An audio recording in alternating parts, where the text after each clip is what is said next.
Ассалаумағалейкум баршаларыңызға. Бүгін связка тақырыбына есеп шығарамыз. Ең бастысы каналға жазылып, лайк басуды ұмытпаңыздар. Ендеше кеттік. Связка негізі үш фигурамен қойылады. Олар ладьямен, ферзбен және слонмен. Бірақ связка арқылы біз атпен, басқа да фигуралармен пайдаға жүзеге асыра аламыз. Өзімізге керек комбинацияны. Оны қазір алдағы уақытта түсінетін боласыздар. Ендеше кеттік. Мына жерде король мен ферзь бір бағытта тұр, көріп тұрсыздар. Связка. И ферзьді ұтып аламыз. Давайте мен мына жерден сәл қиындатайын уровеньді қараймыз. Бұл жерде қалай ферзьді ұтып алуға болады? Екеуі бір бағытта тұр, слон мен связка и ферзьді ұтып аламыз. Келесі тапсырмада қараймыз. Міне связка. Бағана айтқан болатынмын, егер связка арқылы басқа да фигураларды жүзеге асыруға болады, пайдаға асыруға болады. Бұл жерде үш фигурамен қойылмағанмен, осы связканың арқасында атпен осылай шах арқылы ферзін ұтып ала аламыз. Келесі тапсырмада қараймыз, связка арқылы не істеуге болады. Мысалға, мына жерде связка, атака бар. Мынаны жейтін болсам, мына фигураны жейтін болсам, ферзь қайда қашса да мен ладьямен связка арқылы бір нәрсе жасауыма болады. Значит, мен жеймін. Ферзь қашты. Значит, шах беремін и осылай ферзін ұтып аламын. Келесі тапсырмада қараймын, связка бағыты бар. Значит, атпен шахты арқылы мен слон ұтып аламын. Лайк басып отырамыз, достар, лайк басып отырамыз, ұмытпаймыз, каналға тіркелеміз, қараймыз.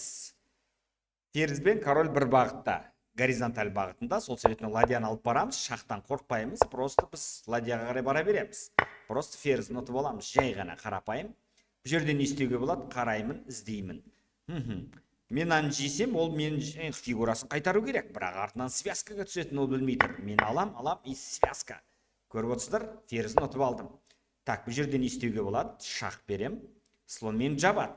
Ладьямен мат болады, көріп отырсыздар. Бірден ладьямен шах берсем, слон жек қояды. Сондықтан бірінші связка жасап аламыз, и ладьямен осылай керемет мат қояды екенбіз.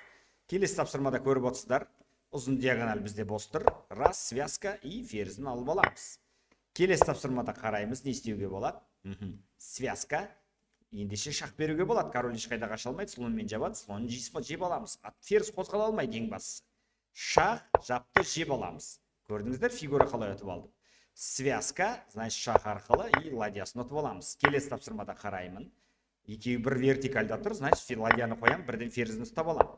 Келесі тапсырмада қараймын. Ферзге шығай қой, ладья кедергі жасап тұр. Значит, мен связка арқылы ладьяны берем, ферзь шығарып аламын. Жеңіске оңай жетем. Келесі тапсырмада қараймын. Екі ладьям керемет тұр. Мысалы, мына ладьям связка деген сөз. Значит, шах беретін болсам, король қайда қашады? Сұрақ. Бірақ қана жүрісі бар, мына яқта диагональ жабық, сонда ладьясын бұлар тастап кетеді екен. Тастамайды, жалпы былайша айтқанда мат алады. Келесі тапсырмада қараймын. Ферзьмен размен предлагать. Айырбас ұсынып тұр. Бірақ мен слон шығару арқылы олардың ферзін ұстап аламын. Міне, осындай тактиканы жалпы біліп жүріңіздер. Келесі тапсырмада қараймын, не істеуге болады? Менің ферзім жейін деп тұр. Мен бірақ қойсам, ол мені жейді, мен жеймін, бірақ мен слонды тамбо. Басқа қандай менде амал бар? Меніңше осы вариант дұрыс сияқты. Связка, ол жеді, мен жедім, ары қарай слон, король қашады, и слонны ұтып аламын.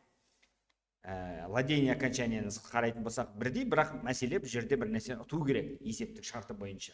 Ары қарай өзіңіздің техникаңызға байланысты. Так, қараймыз, келесі тапсырмада не істейміз? Уничтожение, защита, екеуі диагональда тұр, бірақ слон кедергі жасап тұр.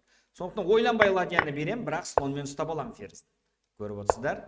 Келесі тапсырмада қараймын, слон связка бағытында тұр, значит, ферзь беріп, мен шах арқылы осылай керемет мат қоя аламын. Келесі тапсырмада қараймын, не істеуге болады? Шах берем. Корольдің қашатын жері жоқ, ферзьбен жабады, шахқа ферзьбен жабады, бірақ ладьямен ұстап алады екен. Мен айырбас бармай, міне осылай ұстап аламын. Келесі тапсырмада қараймын, мынаны шахпен жеймін, слонмен жабады. Осындай жапқан кезде естеріңізде болса, слонмен связка беру арқылы слонны ұтып аламыз.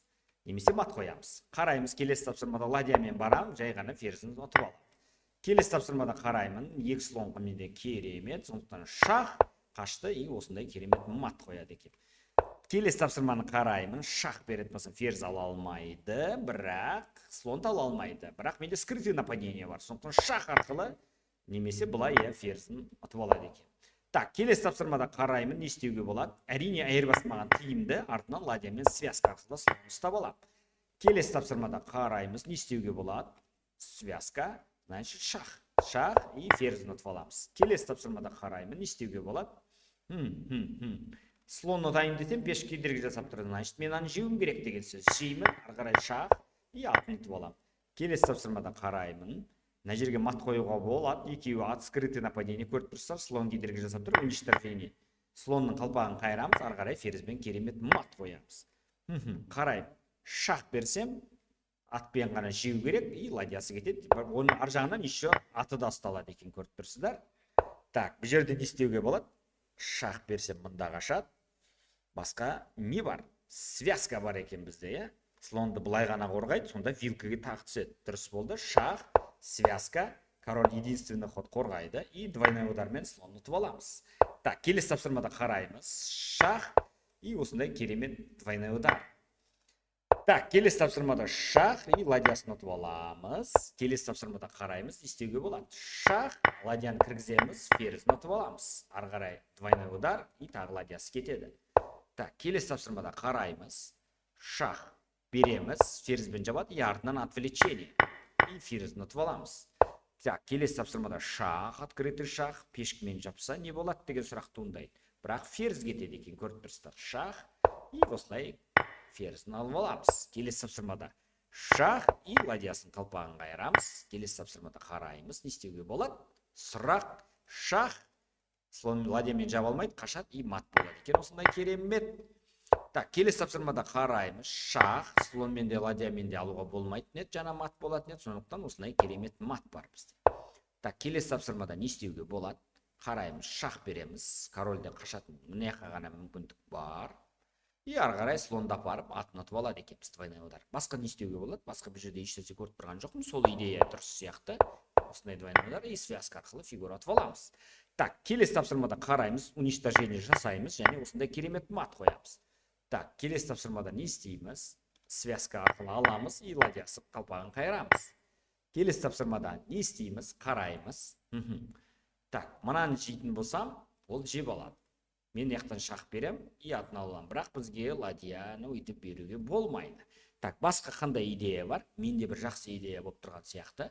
Мына жақтан шах беру арқылы ферзбен жабуға болмайды, артынан шах ферзін алып аламыз, атпен жабады, бірақ ферзь мына жерде контроль b7 нүктесін ұстайды. Сондықтан ладьямен ұстап алады екенбіз ферзін. Дұрыс, сонда шах қаяққа қашса да, алдын жапса да, ладьямен осылай керемет связка. Көрдіңіздер, связканы ұйымдастырдым. Так, келесі тапсырмада міне көріп тұрсыздар, ат көмектесіп тұр, сондықтан бірден ферзін ұстап алдым. Келесі тапсырмада шах арқылы ферзін ұтып аламын. Так, бұл жерде не істейміз? Жейміз, ферзбен жейді, бізге ол тиімсіз, сондықтан наны жейміз, жейді, әрі қарай осындай керемет мат бар екен. Шах, шах, шах, и осындай мат. Келесі тапсырмада қараймыз, шах, слонмен жабады, и жей саламыз, жей саламыз, ат байланып тұр, бұл жерде даже мат. Так, келесі тапсырмада қараймыз. Ұзын диагональ бос, сондықтан слонды алып барамыз, және ұтып аламыз. Келесі тапсырмада слонды алып барамыз, жабады, жейміз, жейді, и біз жейміз, и ары қарай көріп отырсыздар, ферзь ұсталды. Келесі тапсырмада связка арқылы шах, ферзін ұтып аламыз. Келесі тапсырмада не істейміз? Жай ғана ферзді ала салсам, слонмен жабады. Онда бізге басқа бір идея керек. Так, басқа не істеуге болады? Шах беретін болсам, король қашса ферзін аламыз, алдын жапса шахпен жеп аламыз. Ең басты көріп отырсыздар, шахпен жейміз, үлгермейді олар. Міне осы идеяны жүзеге асырамыз. Келесіде шах берем, король. Шах берем деп, бұл шах емес екен ғой, мен связка деп отырмын. Так, онда двойной удар. Так, жеп аламыз и ары қарай атын ұстап аламыз.